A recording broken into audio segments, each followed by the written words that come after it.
Chocolate chip cookies are the best, and this recipe is super easy. I'm gonna show you how you can take a few pantry items and transform them into these delicious treats.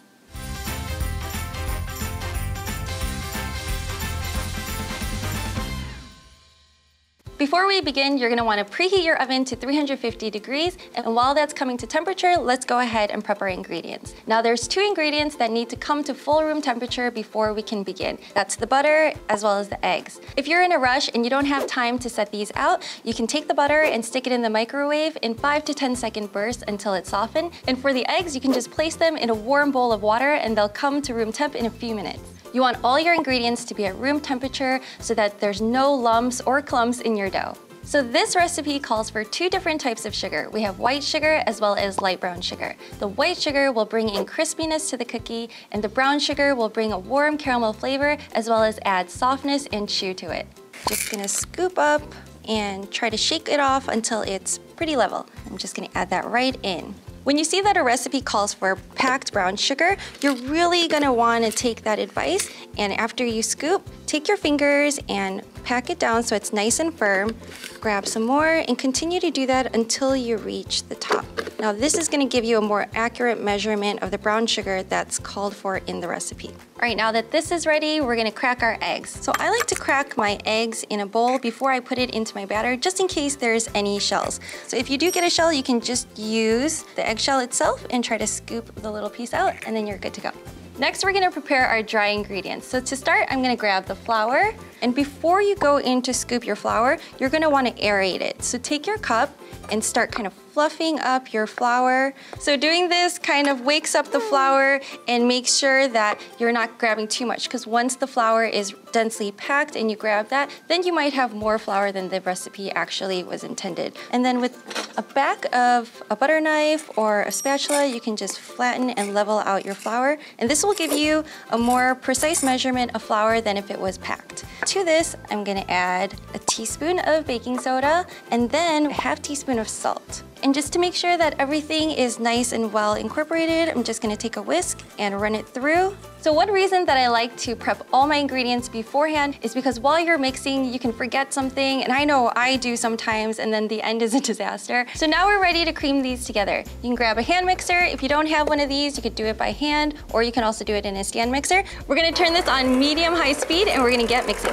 So now you can see that the sugars and the butter are starting to incorporate nicely, and they're getting soft and creamy. So you might think this is enough creaming, but it's actually not. You wanna go even further until the color is light and almost white, and also you want it to be much fluffier than this. You can see here, it's still kind of chunky. So let's keep mixing.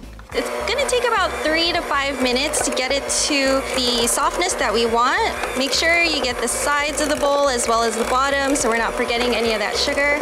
All right, you can tell that this is much creamier, less chunkier, and a lot more aerated. That's gonna help our cookies kind of puff up a little bit better. To this, we're gonna add 2 eggs. We're gonna add 1 at a time, and we're gonna make sure that it's fully incorporated before we add the next one.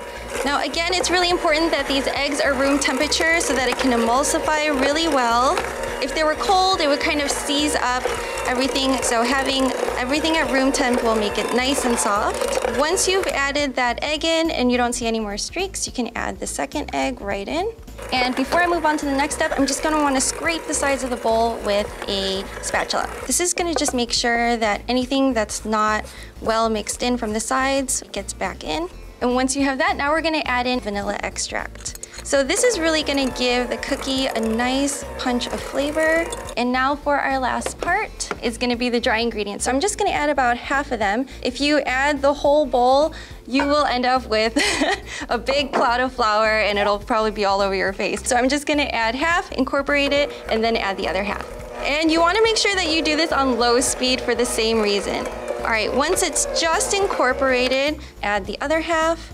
And you're just gonna mix this until you don't see any more streaks of flour. You don't wanna overwork your dough or else your cookies can get a little tough. All right, so as you're mixing, if you notice like big clumps of dough in your mixer, go ahead and just grab a small spatula or a spoon and you can just push everything out. And this looks pretty good. You see that there's a few sections of flour that are still not incorporated, but we can mix that all in by hand. So these are semi-sweet chocolates. Today I'm making a classic chocolate chip cookie, but this base dough is great for any other add-ins. So if you wanted to add nuts, dried fruits, oats, or whatever you want to customize it, this is the perfect dough to use. All right, so now that I have the chips in here, I'm just gonna grab my spatula and I'm gonna mix them in by hand. So I'm doing this part by hand so I can keep the shape of the chips, because sometimes the mixer will kind of break those chips up into little pieces, and also, again, not to overwork the dough too much. One thing to note is on the bottom of the bowl, you'll have all these bits of flour, so make sure you scrape the bottom,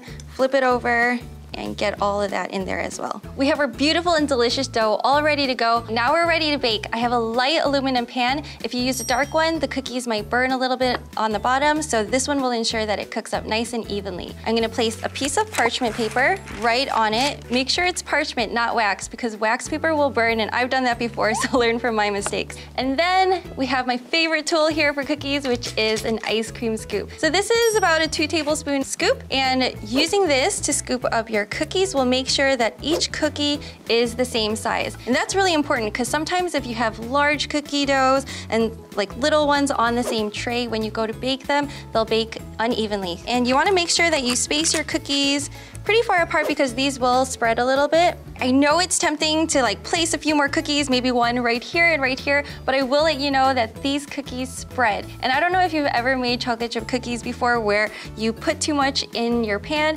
and then they all like melded together and made like one giant ugly cookie. So we want to give them a little bit of space so that when they spread, that they don't stick next to each other. All right, so now this is ready to go in the oven for about 10 minutes. Now, I am scooping up the rest of this batter because I want to store them for later. And because we're just gonna freeze these, you don't have to like space them out or anything. All right, so once these cookies are all scooped up, you can place this entire tray in the freezer. And then after they're frozen, you can grab the balls of dough, stick them in a plastic bag, make sure that it's nice and sealed, and then you'll have these cookies to eat whenever the craving hits. These can last in the freezer for about 2 to 3 months, but are they really gonna last that long? All right, these finished baking and it smells amazing. You can tell that these are done because it's not shiny on top and the edges have a nice golden color to them. If you want to make them a little bit extra fancy, I have a little tip. You can take some flaky sea salt and sprinkle them right on while they're still warm, and they'll stick nicely. And you want to allow these cookies to cool on this sheet for about 3 to 5 minutes before transferring them to a cooling rack, because they'll be a little too soft to handle. All right, these have cooled for a few minutes, so now we can grab them, move them to our cooling rack so they can cool even further. Our cookies are cooled and we're ready to taste them. So let's go ahead and put them on this plate.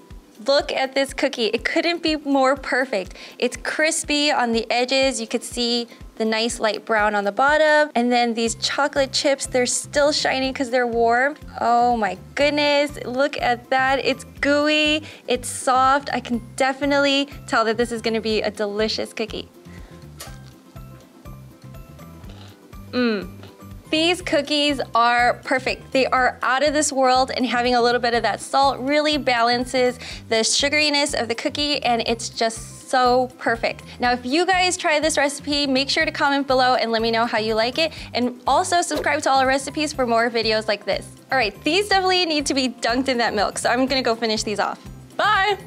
You just bit into it. Tell me what you're feeling. Yeah. Chocolate on my teeth is what I'm feeling. It's really good.